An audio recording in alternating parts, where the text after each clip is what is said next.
اسرائیل ایران جنگ، تہران نے اب تک روس سے مدد نہیں مانگی، ایسا کہنا ہے روسی صدر کا۔ ایران اور اسرائیل کے تنازع پر بات کرتے ہوئے روس کے صدر ولادیمیر کا کہنا ہے کہ ایران نے اب تک روس سے کوئی مدد نہیں مانگی ہے۔ وہ میڈیا سے بات کر رہے تھے۔ خبر رساں ادارے کی جانب سے سوال پر کہ کیا ایران نے آپ سے مدد مانگی ہے، ان کا کہنا تھا کہ ہمارے ایرانی دوستوں نے اس بارے میں ہم سے کچھ نہیں کہا۔ خبر رساں ادارے کے مطابق پیوٹن کا کہنا ہے کہ روس کسی کے حوالے سے بھی کچھ بھی مسلط نہیں کر رہا۔ انہوں نے کہا کہ ہم محض اس بارے میں بات کر رہے ہیں کہ صورتحال سے کیسے نکلا جا سکتا ہے۔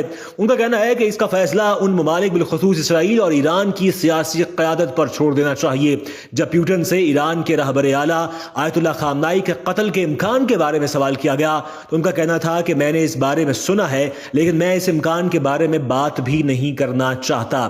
آپ کو بتائیں کہ اسرائیل ایران جنگ کے حوالے سے روسی صدر کا اہم بیان سامنے آیا ہے۔ کہا ہے کہ تہران نے اب تک روس سے کوئی مدد نہیں مانگی۔ ایک صحافی نے جب سوال کیا کہ کیا ایران نے آپ سے مدد کا مطالبہ کیا ہے، جس کے جواب میں روسی صدر نے کہا کہ ہمارے ایرانی دوستوں نے اس بارے میں ہم سے اب تک کچھ نہیں کہا، اور یہ بھی کہا کہ روس کچھ بھی کسی پر مسلط نہیں کرنا چاہتا۔